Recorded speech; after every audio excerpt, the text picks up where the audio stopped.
O que que, como é que funciona a procrastinação? A procrastinação, eu botei até em destaque, é um estímulo cerebral de dor. Então, o que que funciona? Os estágios da procrastinação. O primeiro estágio é tu pensar que tu vai fazer uma atividade difícil.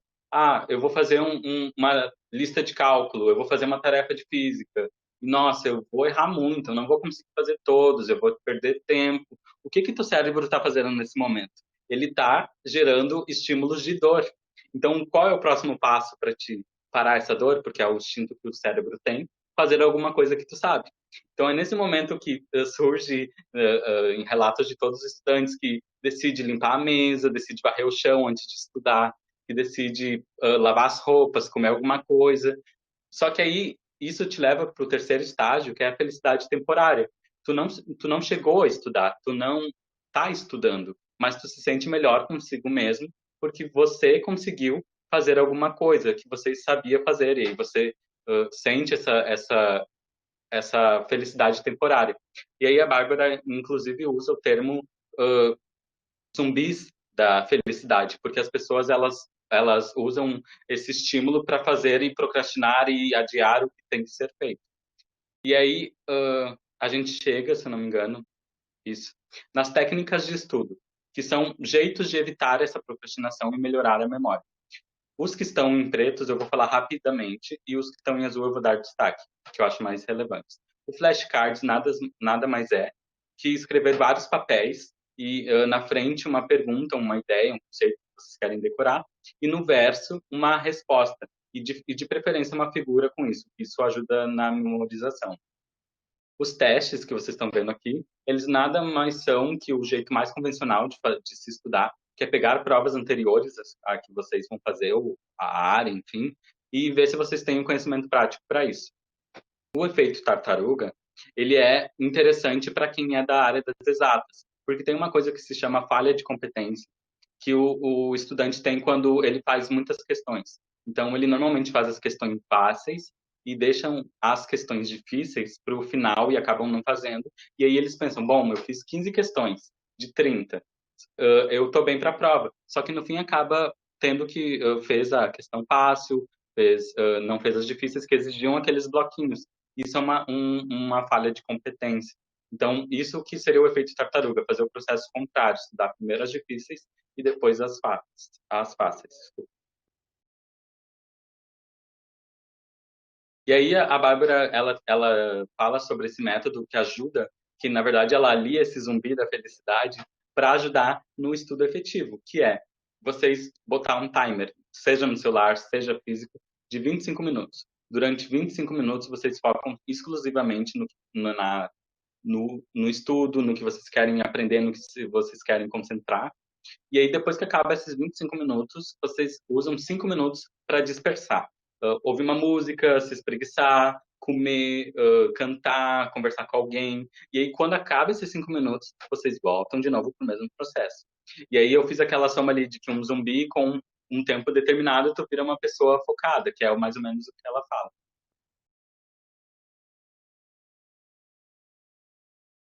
Só um momento que está carregando aqui.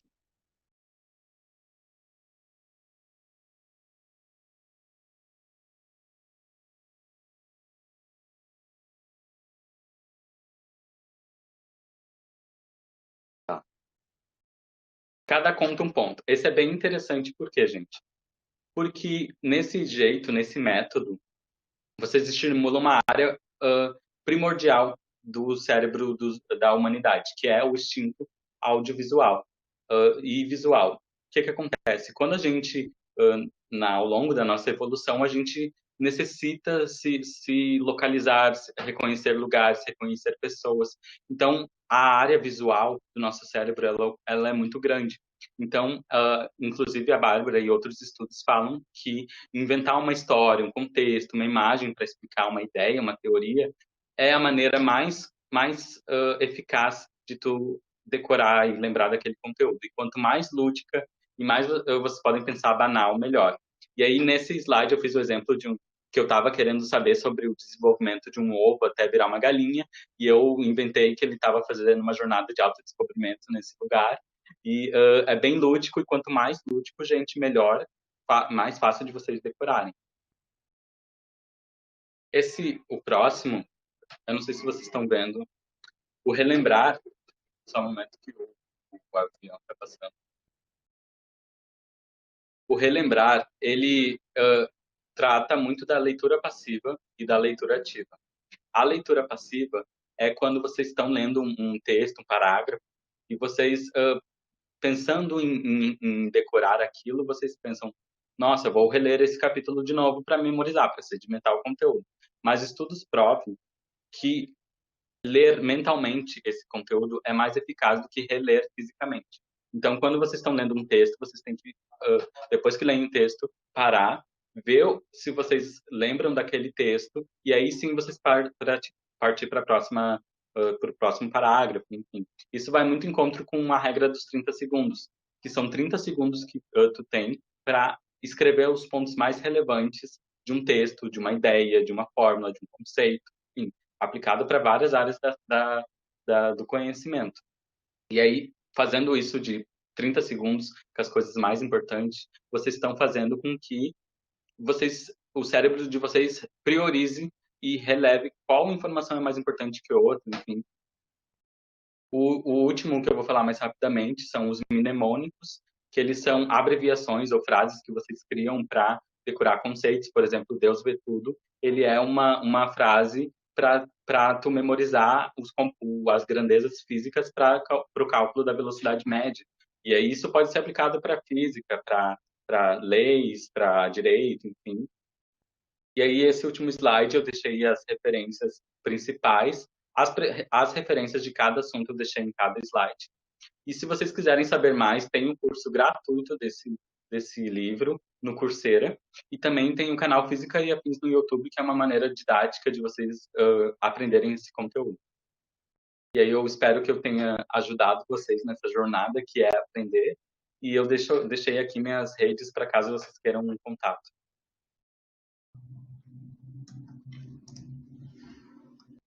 Parabéns, Gabi. Obrigada pela participação. Estou tentando ligar minha câmera. Tá, agora foi. Então, queria te parabenizar. Eu gostei muito dos teus slides, da disposição dos teus slides. Eu achei que ficou bem ilustrativo, com desenhos e imagens e tentando desenhar mesmo o que tu queria explicar pra gente. Eu achei que tu também conseguiu explicar muito bem os métodos, mesmo com as interferências externas e com a questão do mconf ali, que demora para carregar os slides e tal. Tu conseguiu manter a calma, pelo menos foi o que transpareceu. Pareceu que estava bem tranquilo e conseguiu seguir a apresentação mesmo com as interferências. Eu acho que isso é bem importante. Eu queria dizer também que eu gostei que tu colocou as referências nos slides mesmo. Então, se alguém for acessar posteriormente esses slides, vai ter ali para pesquisar sobre aquilo naquele slide, então não vai precisar estar procurando e tal. Então foi uma técnica, uma abordagem que eu nunca tinha visto, que eu achei bem legal. E acho que era isso, parabéns. Obrigado. Eu desliguei o áudio. Oi, Gabriel, tudo bem? Realmente isso que ela falou das suas referências foi uma ideia muito interessante, apesar de que talvez eu fosse mudar um pouquinho a fonte ou a cor, que às vezes parece que tem sempre um neon ali embaixo piscando quando tá olhando a parte de cima, pode chamar um pouco mais atenção, mas nada assim, oh meu Deus, entendeu? Só o que eu te trazer mesmo de feedback são 2 pontos positivos, um ponto negativo e algumas dicas para tua apresentação. Primeiro, a tua distância da câmera tá muito boa.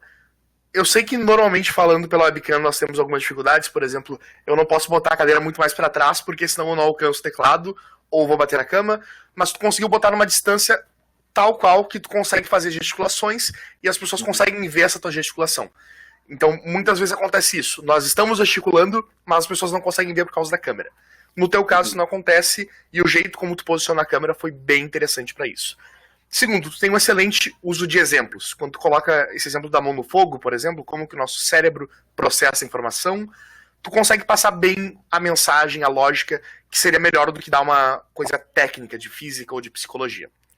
Agora, talvez para tua apresentação fosse melhor reduzir um pouquinho a quantidade de métodos. Porque na medida em que tu tem uma boa exemplificação, tu sabe ilustrar, tornar tua apresentação bem lúdica, quando tu tem muitos assuntos, tu acaba passando muito por cima. Talvez tu pegasse 3 exemplos e caísse nos impactos deles, fazendo conexões, dizendo, por exemplo, sabe quando tu estava estudando pro vestibular e tu fizeste 15 questões, mas quando chegou naquela questão difícil, com 2 parágrafos, tu pulou? Então a pessoa se conecta com o teu discurso, seria bem interessante isso também. Agora, para melhorar a tua apresentação com alguns outros conteúdos que poderiam surgir, eu te recomendo 2 livros. Primeiro, O Poder do Hábito. O Poder do Hábito ele é bem bom para as pessoas entenderem como funciona esse mecanismo da ânsia para procrastinação, fumar, sei lá, jogar, qualquer coisa. Irresistível, do Adam Adler, se eu não me engano, que ele fala sobre vício comportamental de computador. Depois eu posso te passar certinho os livros. E ele fala sobre vício comportamental e sobre gamificação. Gamificação que é um método que tu pode utilizar para criar bons hábitos. É uma ideia bem interessante também para trabalhar com a questão de estudo. E um vídeo do YouTube que se chama Study Less, Study Smarter. Que é basicamente que tu pode, ao invés de trabalhar com 4 horas estudando de uma forma ineficaz, tu pode cortar isso para 1 hora e ter o mesmo aprendizado. É um vídeo bem interessante, me ajudou bastante no meu processo de estudo também. Tá, muito obrigado.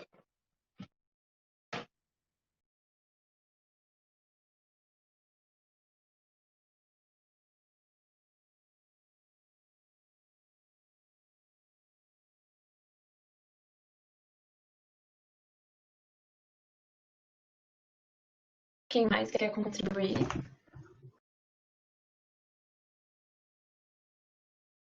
Fica meio difícil falar depois do José, porque ele abrange tudo que a gente fala, que a gente vê, ele também vê.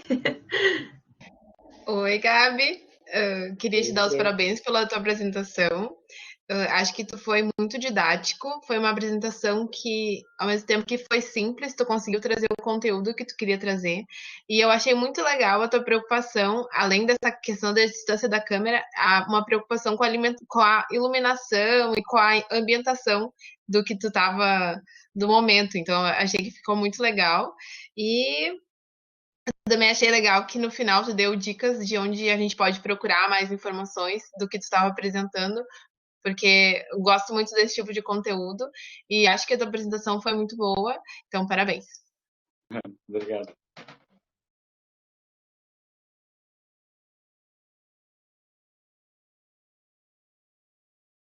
Eu acho que é isso. Muito obrigada, Gabi. Parabéns. Obrigado pela oportunidade. A gente que agradece pela participação. Gente, eu queria só dar um aviso também. A gente estava fazendo uma transmissão pelo YouTube das apresentações para ficar gravado no nosso canal, mas o Petiano estava fazendo a gravação, ficou sem luz, infelizmente. Aí a gente começou a gravar aqui no MConf, a gente vai ver o que a gente consegue fazer depois, mas a intenção era deixar gravado no nosso canal para poder ter acesso depois, tá? Mas só para avisar que agora ela está sendo gravada aqui. Então, a nossa última apresentação dos nossos inscritos era a Johanna.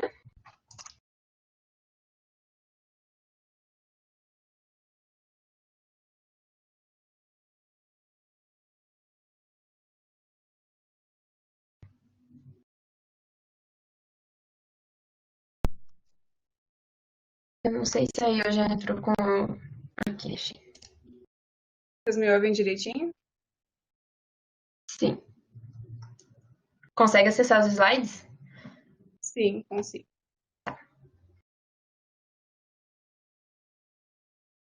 Oi?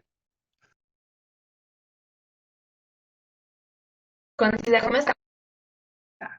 Boa noite, pessoal. Meu nome é Johanna. Eu sou estudante do início do curso de Engenharia Civil da URGS. E minha apresentação hoje é sobre edificações sustentáveis e estratégias para eficiência energética. Então, eu vou comentar um pouquinho com vocês o que são edificações sustentáveis. São edificações que se preocupam desde o início do seu ciclo construtivo até o final do seu ciclo de vida com a preservação do meio ambiente. Então, a ideia é reduzir consumo de água, reduzir consumo de energia, utilizar materiais duráveis, conseguir gerenciar corretamente resíduos e recursos para então conseguir amenizar impactos ambientais restantes da construção civil, promover bem-estar para o usuário, gerindo um custo-benefício que não seja muito oneroso também, e promovendo eficiência energética. Então, eu deixei aqui do lado para vocês verem depois, se quiserem acessar pelo YouTube, um esqueminha geral assim de como promover uma edificação sustentável. A palestra hoje, então, eu vou dar algumas estratégias sobre eficiência energética. Então, eficiência energética, o que que é? É fazer a mesma coisa com menos. O que isso quer dizer? Então, eu quero ter o mesmo resultado, eu quero ter o mesmo trabalho, o mesmo desempenho, utilizando menos recursos e gastando menos energia. Eu trouxe aqui para vocês darem uma olhada. À esquerda nós temos o selo ENSE e à direita nós temos o selo Procel, que são os dois selos mais comumente encontrados em eletrodomésticos novos. Vocês já devem ter visto. Atualmente é muito fácil encontrar no mercado esse selo do tipo A, que quer dizer que os equipamentos comprados atualmente eles são mais eficientes, então eles gastam menos energia para produzir o mesmo trabalho. Só que além disso, a gente ainda consegue fazer eficiência energética com outras estratégias. Então, a ideia é criar novas tecnologias e promover a conscientização da população para a gente conseguir gerenciar melhor esses recursos. Então, trouxe para vocês aqui uma estratégia que eu tenho, uma estratégia que pode ser desenvolvida é a climatização geotérmica. O que é a climatização geotérmica? É aproveitar a temperatura do solo a uma determinada profundidade. Então, a partir de 1 metro de profundidade, a gente consegue encontrar temperaturas praticamente constantes no solo, de 15 a 18 graus Celsius. Mais profundidade, de 5 a 8, a gente consegue achar 12 graus Celsius. E como é que isso funciona? A gente faz instalações com tubos de polipropileno e esses tubos eles conseguem garantir uma estabilidade térmica dentro da edificação. Então, a gente utiliza tanto ventilação ativa quanto ventilação passiva, natural, do vento, para promover, então, a refrigeração do ar e da água dentro da edificação.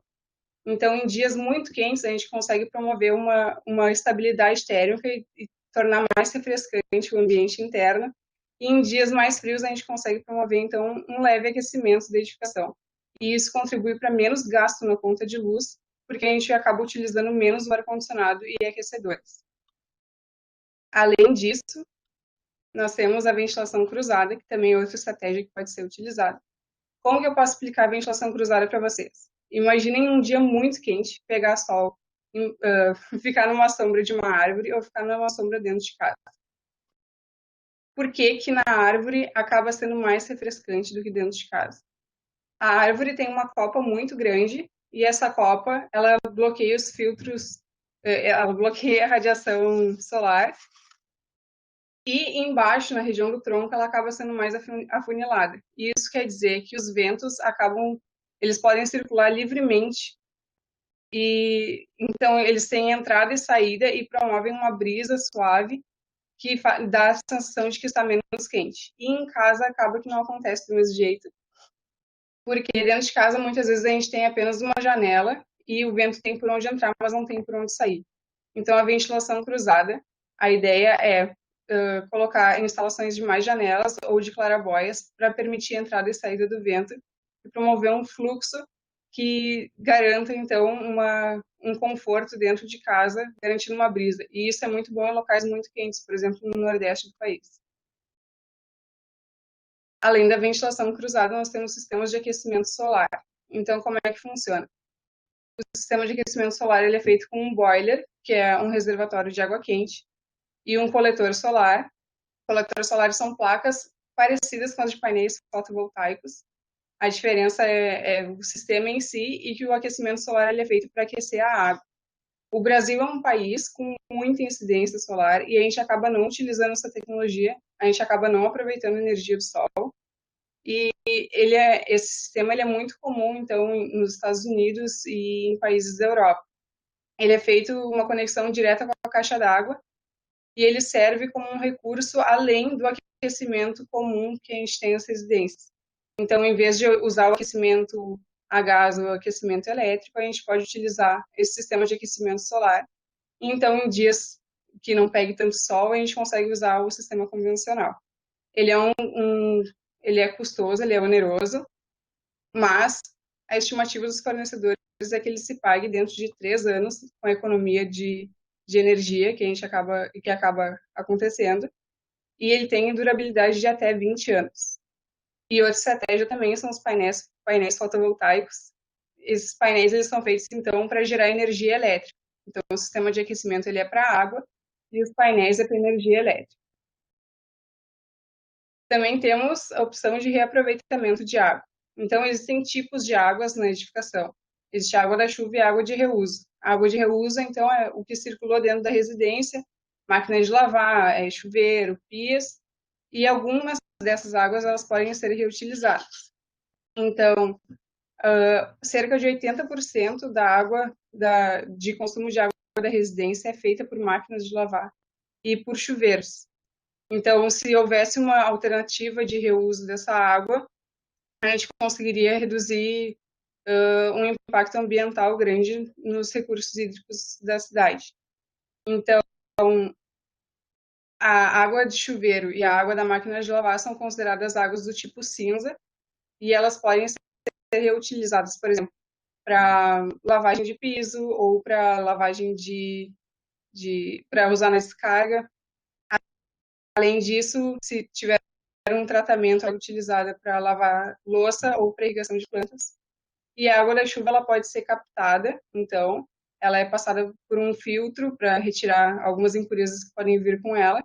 E a única questão da água da chuva, do reaproveitamento dela, é que ela não é uma água potável. Então ela não pode ser utilizada diretamente pelo usuário, mas ela pode ser reaproveitada então para irrigação de plantas ou para algumas atividades domésticas, por exemplo, no uso na descarga. Ali embaixo eu coloquei um esquema para vocês, para terem uma noção, que 8 quilos de roupa numa máquina de lavar geram mais ou menos 100 litros de água na mistura das 3 etapas de lavagem, e isso poderia contribuir para 16 descargas do vaso. Então, isso seria um investimento de baixo custo, é fácil a aplicação, reduz o consumo de água da rede pública e conserva os recursos hídricos disponíveis na cidade. Então, além disso, eu coloquei algumas outras estratégias que vocês podem ver ali, vou marcar no slide. Vidro duplo, cobertura vegetal, tipo teto verde, jardins verticais. Além disso, gerenciamento de resíduos, automação de ambientes, projeto luminotécnico, substituição das lâmpadas comuns por lâmpadas de LED. A lâmpada de LED ela tem 90% mais eficiência do que as lâmpadas incandescentes. Então, ainda que algumas pessoas digam, mas ela tem um custo um pouco maior, esse custo se paga ao longo dos anos nas contas de luz, até porque ela é uma lâmpada mais durável e ela não dissipa tanto calor quanto a lâmpada incandescente. Então, é uma alternativa, sim, vale a pena ter essa troca. Além disso, sensores de presença, utilização de materiais duráveis, eletrodomésticos eficientes, medidores de consumo de água e energia, entre outras opções. E além disso, rapidinho para vocês, sobre a certificação LEED.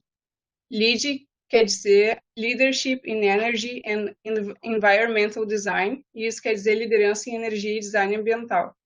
A certificação LEED foi criada pelo Conselho de Construção Verde nos Estados Unidos em 1993, e ela estimula uma competição verde entre as empresas. Então, tu tem uma série de requisitos que tu tem que cumprir. Aqui do lado eu coloquei alguns requisitos. E de acordo com a pontuação que tu ganha cumprindo esses requisitos, tu tem direito a uma certificação ambiental, uma certificação LEED. Então, o LEED tem, para edificações novas, tem 4 tipos. Ali eu coloquei que é o certificado, o de prata, o de ouro e o de platina. E também existe certificação LEED para edificações já existentes. Eu coloquei como exemplo, então, o edifício Jacarandá, em São Paulo, e o São Paulo Corporate Towers. Os dois têm LEED Platinum, e é interessante dar uma olhada, então, no que esses prédios têm de diferente, e também em outros exemplos que tem pelo Brasil, para a gente dar uma olhada em como promover uma engenharia mais sustentável. Então, deixo aqui minhas referências para vocês. E aqui deixo o meu contato. Eu agradeço a oportunidade de apresentar meu tema e espero que vocês tenham gostado. Oi, calma aí que eu tô ligando minha Oi.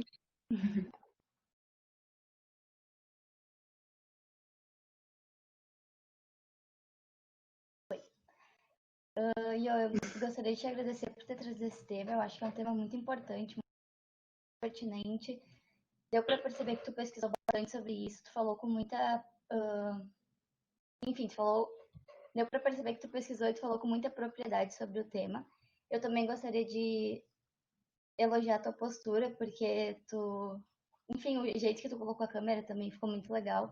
Tu conseguiu gesticular, mas eu não fiquei prestando atenção nos teus gestos, então foi uma coisa sutil e muito bem utilizada. E, enfim, muito obrigada pela apresentação, foi muito legal. Eu que agradeço.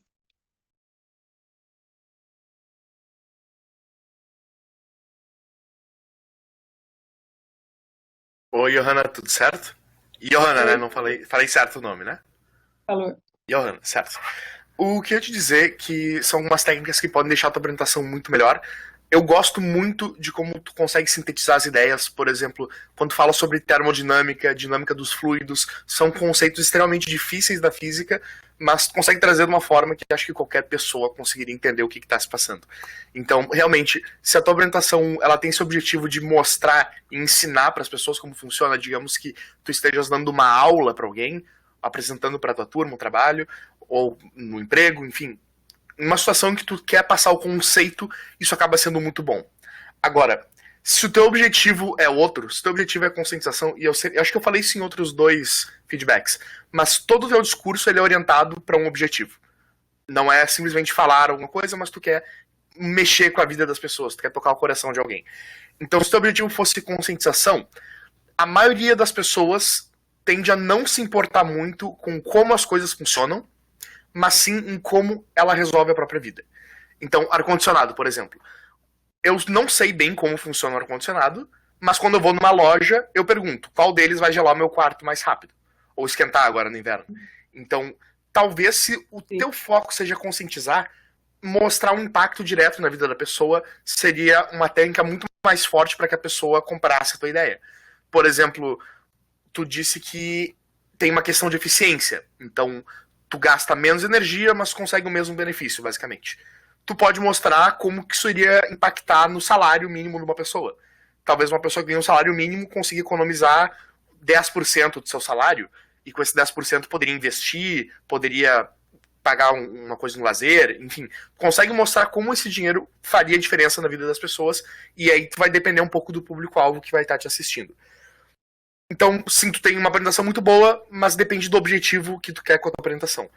E por fim, no teu início. Talvez no início da apresentação, tu tem um excelente produto para ser vendido ali, que seria a sustentabilidade, mas o produto ele fica sempre mais necessário quando tu tem um problema para ser resolvido.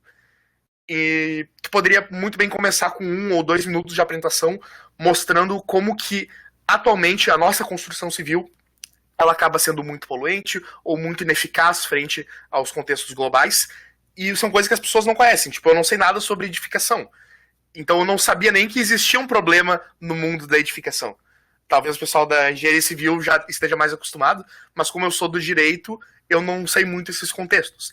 Então, dar um início para a apresentação mostrando o problema que tu visa resolver, acaba sendo uma estratégia bem boa de vendas. Vendas de ideias, no caso. Muito obrigada pelo feedback. Oi, só um pouquinho. Oi. Eu vou mais ou menos seguir na linha do que... Tipo, aproveitar o que o José falou, porque eu, como a gente estuda no mesmo curso, eu fiquei totalmente envolvida com a tua apresentação, porque eu realmente estava interessada em saber o que tu estava explicando. E não tinha me dado conta disso, da questão do público, então achei que foi uma questão levantada muito legal. Mas falando sobre a tua apresentação, eu achei que teus slides ficaram muito coloridos, eu gosto disso. Acho que ajudou a entender melhor o que você estava explicando, nessa linha, né, da gente que já mais ou menos entende sobre o assunto. E eu acho que nessa tua busca de pesquisar sobre isso, tu tá indo muito bem, tu tá conseguindo levar de várias formas esse conteúdo para as pessoas, então parabéns, e continua assim, e é isso aí. Obrigada, Fê.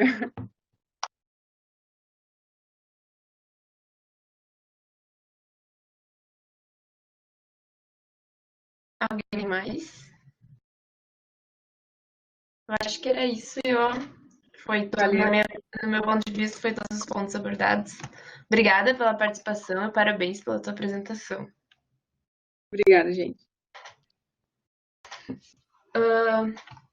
Agora a gente vai ter a apresentação do José com dicas e técnicas de oratória. Eu vi que perguntaram também sobre o formulário para emissão de certificados, a gente já vai divulgar também, tá? Então agora a nossa última apresentação com o José, que é nosso convidado.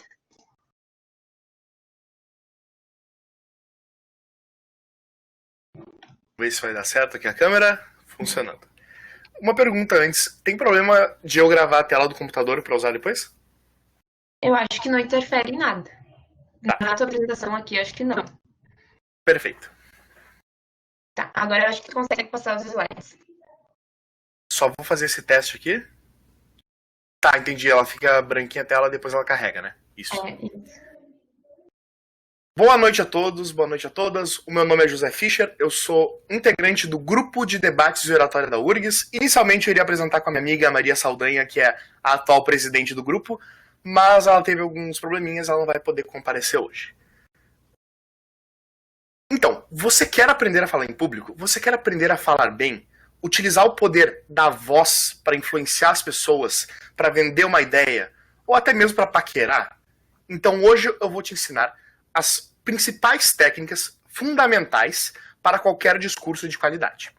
Aqui no slide eu deixo o meu contato no meu perfil privado, depois do meu perfil profissional e do meu Facebook. E vocês podem entrar em contato com o grupo de debates também, se quiserem fazer essa formação mais aprofundada, mais longa, com dinâmicas, nós fazemos normalmente sob demanda. Mas o que nós vamos aprender hoje? Primeiro, controle sobre a mente, sobre o corpo, voz e comunicação online. Os três primeiros são fundamentais para qualquer situação em que é necessário utilizar a voz, então eu vou dar uma passada rápida por eles, mas o foco vai ser na comunicação online, onde eu falo sobre utilização de câmera e também dos slides. Primeiramente, o controle sobre a mente. Por que isso é tão importante? Porque quando nós controlamos a mente, nós podemos superar o nervosismo e vencer, finalmente, o medo de falar em público. Por que nós temos medo? Um dos apresentadores falou um pouquinho sobre isso, sobre o nervosismo, como ele surge. Mas o medo é uma questão evolutiva. O que acontece? Quando nós ficamos frente a um inimigo, pensa que tem um jacaré, um leão, um gorila, que está ali para te dar um soco, te morder, te fazer algum mal. O ser humano que sobreviveu na natureza foi o ser humano que ou ia para cima e dava um nocaute no bicho, ou que saía correndo que nem um condenado para tirar o pai da forca. Esses são os mecanismos que evolutivamente fizeram as pessoas evoluírem. E hoje não é diferente. Quando nós estamos numa situação de medo, numa situação em que existe alguma coisa desconhecida e potencialmente prejudicial para nós, seja fisicamente ou seja para nossa autoestima, o nosso corpo utiliza os mesmos mecanismos. Então ele libera adrenalina, o músculo se enrijece, tu fica preparado para sair correndo. Mas isso não é positivo numa apresentação, por dois motivos. Se eu sair correndo, a apresentação vai ser um fracasso, e se eu for bater em alguém, eu vou ir preso. Então nenhuma das saídas é muito boa. Nós temos que ver mecanismos para vencer o medo de falar em público. E eu separei 3 mecanismos que podem ser eficientes no curto prazo. Lembrando que se a pessoa tem algum problema de ansiedade, depressão, é muito mais eficaz procurar um auxílio profissional de psicólogos, mas essas 3 estratégias ajudam bastante também. Primeiro, conhecimento. Quanto mais vocês estudarem sobre o assunto, mais seguros vocês vão ficar. Vocês podem ter aquela ideia de que vocês são a pessoa naquela sala que mais estudou sobre o assunto. Então, no primeiro apresentação de hoje, nós vimos sobre como surgiram as estrelas, como funcionam as estrelas. Provavelmente essa pessoa é que mais estudou sobre esse assunto naquela sala. Ninguém talvez saiba tanto quanto a pessoa que apresentou. Então, isso já dá um mecanismo de segurança para a pessoa se sentir um pouco maior, sabendo mais do assunto. E muito provavelmente menos situações adversas vão surgir. Ou seja, digamos que eu esteja numa apresentação e alguém faz uma pergunta. Sempre tem aquele coleguinha esperto, aquele coleguinha que quer te atrapalhar a apresentação e vai fazer uma pergunta sacana para ti. Por isso, quanto mais tu sabe do assunto, mais difícil é para essas pessoas, seja querendo fazer uma coisa negativa ou simplesmente tirando uma dúvida, mas mais difícil é que tu não tenha o que falar naquela apresentação. Segundo ponto, prática. como qualquer habilidade, seja a liderança, que foi falado anteriormente, ou seja a oratória, que estamos vendo agora, a prática é a aliada da perfeição. Quanto mais se fala em público, mais fácil é falar em público. E eu digo isso com exemplo pessoal. Quando eu entrei para o grupo de debate e oratória, eu morria de medo de falar em público. Minha primeira apresentação de trabalho foi com as mãos suando nos bolsos. Só que num grupo de debates nós temos que falar toda semana. E temos que falar frente a um público. Então, colocando o corpo em prática, essa habilidade acaba se desenvolvendo. Utilizem toda e qualquer situação que puderem para falar em público. Tá jantando com a família? Propõe um brinde. Tá num grupo de amigos? Numa roda de discussão? Dá o teu ponto. Mas nunca deixe de falar em público. Falar é fundamental para aprender a utilizar a oratória. E o terceiro ponto é o mindset. Agora vai ser meio que um papo de coach aqui, mas não se preocupem, não é isso. Mindset é basicamente que nós temos que criar a nossa autoimagem. E a nossa autoimagem, se ela for negativa, nós vamos ter uma visão pior de nós mesmos.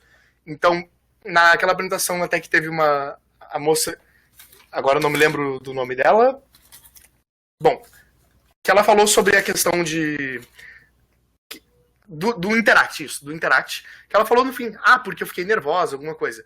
Isso normalmente é a nossa autoimagem que está se vendo como uma pessoa nervosa, como uma pessoa que está falando, talvez sendo julgada de uma forma negativa. Se nós mudamos a nossa imagem e pensamos nos nossos pontos positivos, por exemplo, nosso excelente contato visual, nossa dicção, que foram coisas que foram elogiadas no discurso dela, muito dificilmente esse nervosismo iria surgir com tanta força e dificilmente isso seria mostrado para as pessoas que estão assistindo. Então, criar uma autoimagem é fundamental para ter mais confiança não só na oratória, mas em qualquer situação. Tendo mais confiança, é mais difícil que o nervosismo vá nos atrapalhar. Agora vamos falar um pouquinho sobre o corpo. Eu vou falar bem rápido nesse ponto, porque é mais focado para uma apresentação online, para slides, mas o que é importante, postura.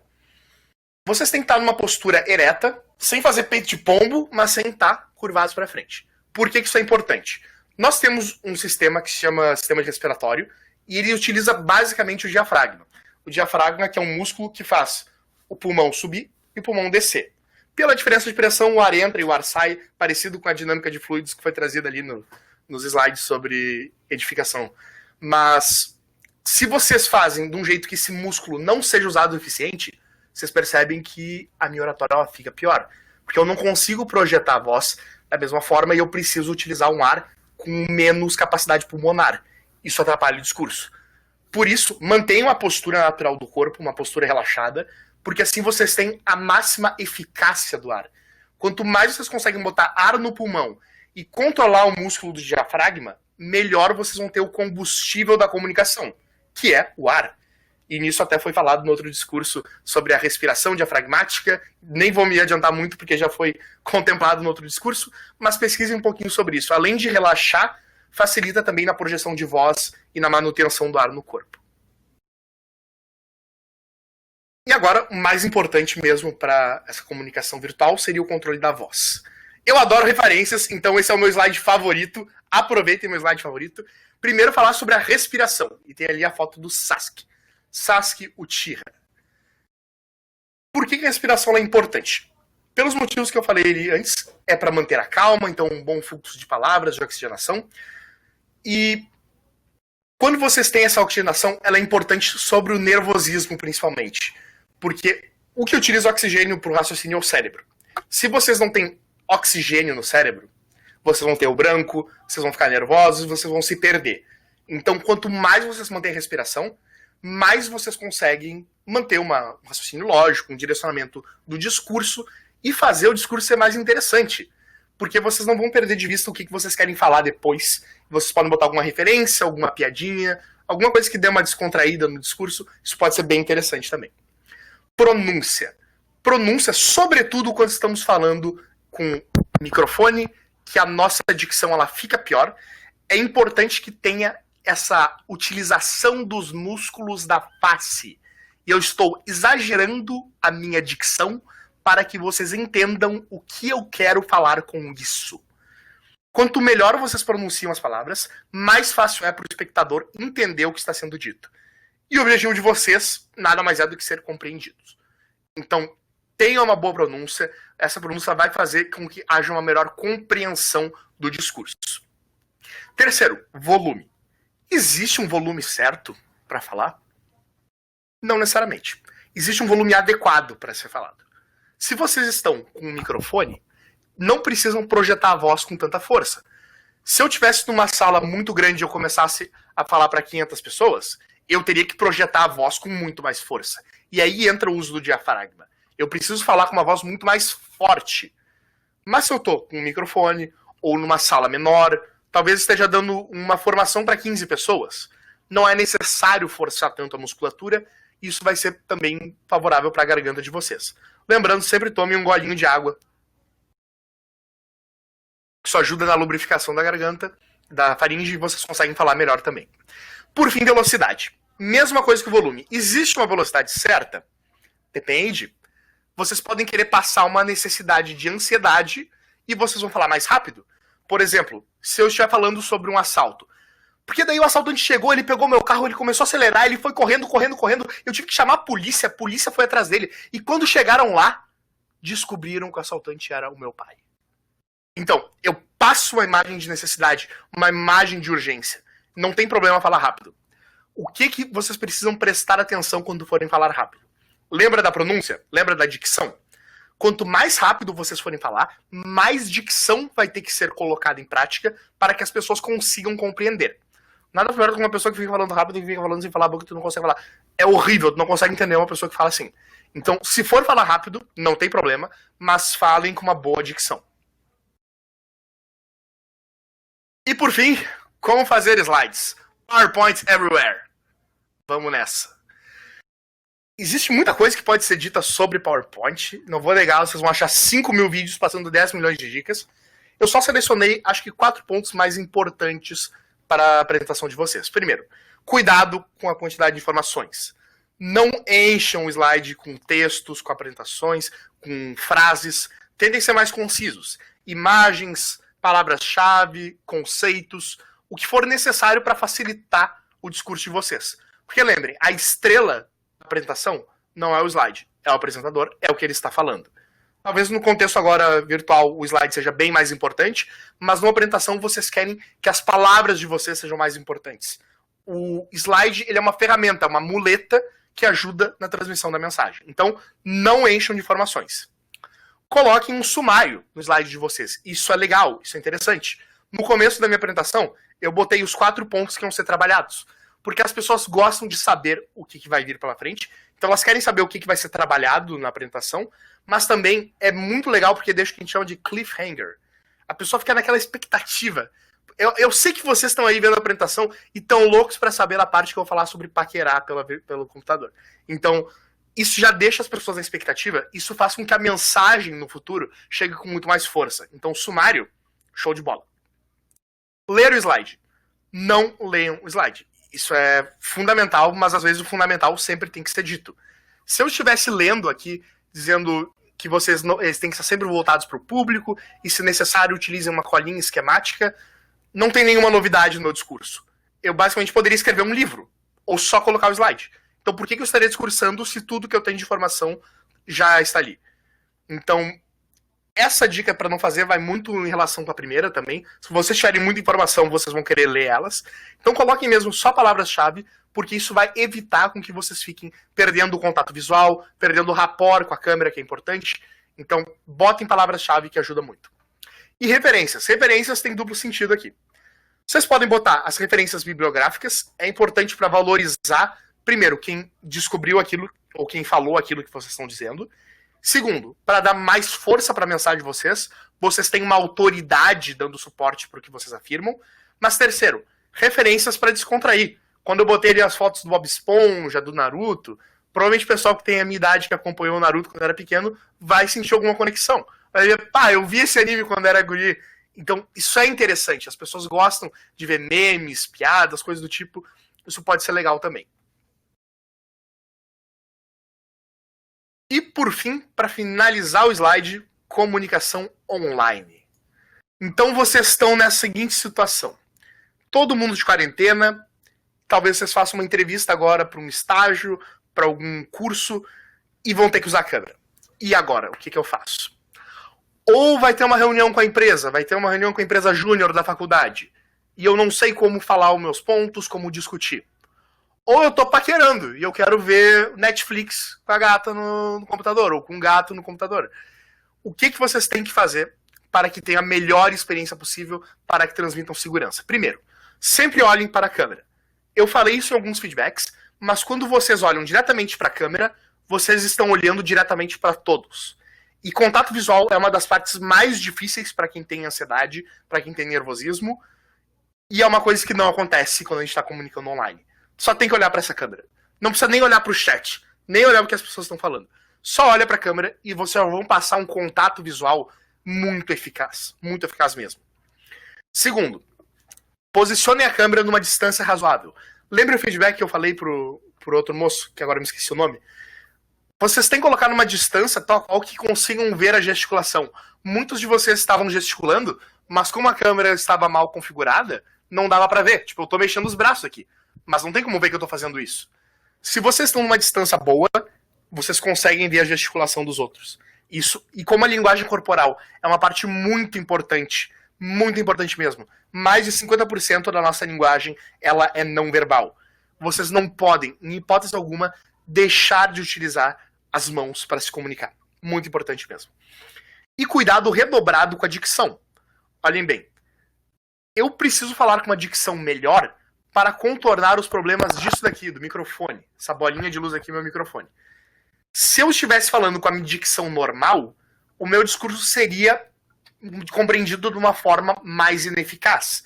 Então, quando estamos utilizando hardwares, esses equipamentos, sempre melhorem a dicção para garantir, por precaução máxima, de que todos estão entendendo o que vocês estão falando.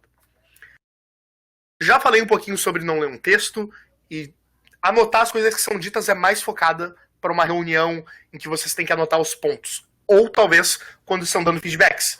Eu anoto no meu bloquinho todos os feedbacks de vocês. Inclusive eu anotei muito mais do que eu falei. Se vocês quiserem um feedback mais personalizado depois, não hesitem, me chamem nas redes sociais e eu com a maior felicidade vou dar um feedback melhor para vocês. Mas o que é importante nessas comunicações online é o teste de equipamentos. Vocês precisam chegar 15, 30, 40 minutos antes para testar o equipamento de vocês. Por exemplo, eu nunca usei o MConf. Eu nunca passei slides por aqui. O que eu fiz? Eu combinei com a Tainá de chegar aqui 30 minutos mais cedo e já testar como funcionam os slides, ver se estava tudo certo com a apresentação. E no fim deu tudo certo. Mas isso porque eu cheguei antes, eu pude testar o meu áudio e o sistema da URGS. Se eu não tivesse feito isso, primeiro, poderia ter alguma coisa que eu não saberia utilizar. Isso poderia atrapalhar meu discurso. Mas segundo, me deixaria nervoso. Lembra daquele primeiro ponto sobre o controle da mente? Então, se eu tô numa situação nova, eu vou ficar mais nervoso. Sempre. Por melhor que seja o orador. Se chegou numa situação nova, desconhecida, a pessoa vai ficar nervosa por uma questão biológica, instintiva, de lutar contra o inimigo. O corpo acha que uma apresentação online é um tigre, basicamente. Antes de finalizar mesmo, só queria falar um pouquinho sobre o grupo de debate oratória. Não posso deixar de fazer o meu marketing aqui. O grupo de debate oratória, e vocês podem ver ali, sabe o que é essa foto? Não é o Campeonato Gaúcho de Debates. É a única situação em que vocês vão ver o diretor e o vice-diretor de uma faculdade com um bando de gurizada levantando um copo de vinho e de cerveja. A única situação que vocês vão ver isso é nessa foto aqui. E o nosso grupo, ele visa a impactar o mundo por meio da utilização da fala e da argumentação. Então, além de dar esses módulos de oratória e de ajudar o pessoal com formações, feedbacks e tudo mais, nós também temos um núcleo de debates treino, que ele é completamente aberto, não precisa fazer seleção. Vocês chegam lá e nós já colocamos vocês para debater, para dedicar, para assistir. Mesmo que vocês não curtam a dinâmica de debates, ela é muito boa para dar aquele treinamento. Como eu falei no início, a prática é aliada da perfeição. Quanto mais vocês debatem, por exemplo, mais fácil é falar em público. Quanto mais vocês apresentam TEDs, mais fácil fica de falar em público. Então, o GDO ele é um mecanismo também para melhorar essa habilidade de vocês. Termino minha apresentação com essa frase do Sun Tzu, que as oportunidades se multiplicam na medida em que elas são agarradas. Nunca percam uma oportunidade de falar em público, nunca percam a oportunidade de ajudar, nunca percam uma oportunidade de influenciar o mundo por meio das palavras. O ser humano é um ser humano cultural e um ser humano cultural que utiliza da linguagem para fazer uma mudança do mundo. Se vocês utilizam esses conhecimentos incríveis que foram trazidos em todas as apresentações, eu tenho certeza que vocês vão conseguir tocar o coração das pessoas e influenciar o mundo para um lugar positivo. Fico à disposição e não hesitem em me chamar nas redes ou chamar o GDO para tirar dúvidas e pegar um feedback mais personalizado. Muito obrigado. Obrigada, José. Muito obrigada pela tua apresentação. Se alguém tiver alguma dúvida, fiquem à vontade também para realizar, tanto pelo chat ou pelo microfone. Não sei se alguém quer fazer uma pergunta.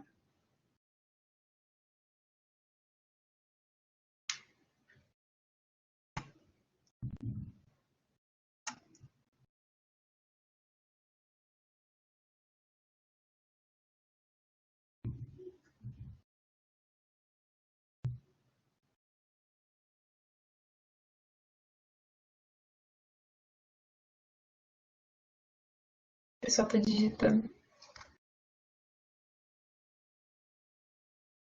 Eu só queria complementar uma coisa que o José falou sobre a respiração, que sobre a respiração diafragmática, que a gente envia uma mensagem para o nosso corpo, porque está na hora de acalmar. E uma das coisas que acontece quando a gente fica nervoso é que a nossa capacidade de raciocinar ela diminui. Então é por isso que é muito importante a gente se acalmar quando a gente vai fazer uma coisa que demanda raciocínio, porque literalmente o nosso córtex pré-frontal ele funciona pior.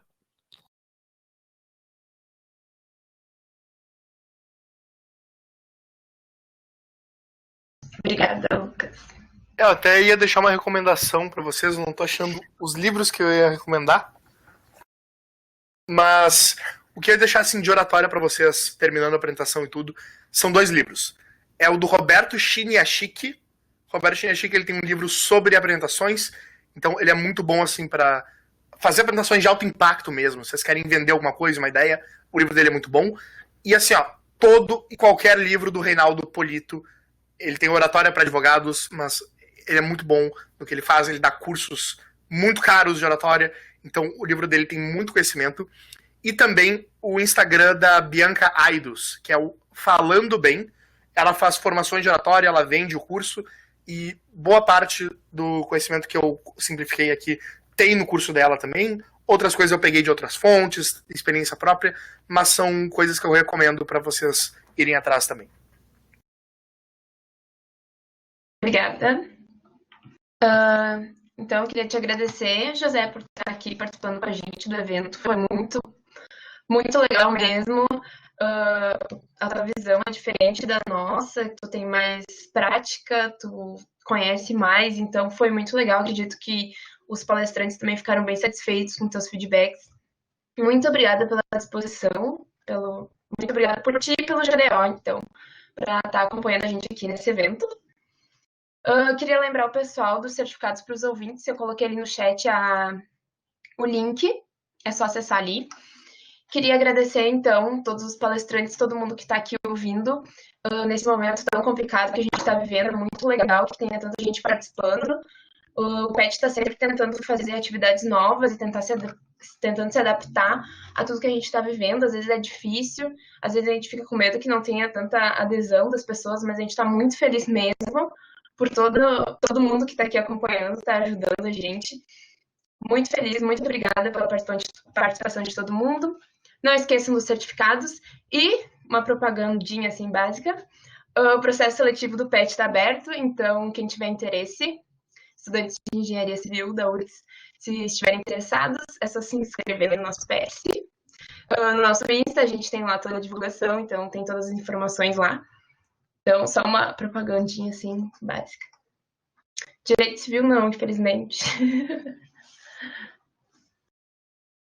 Então, fiquem atentos.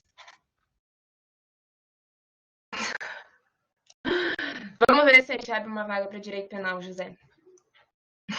Eu não podia perder a oportunidade de fazer um trocadilho ruim, tá? Não podia.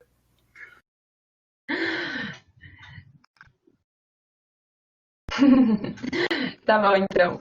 Obrigada pela presença. Tomara que teremos outros encontros assim.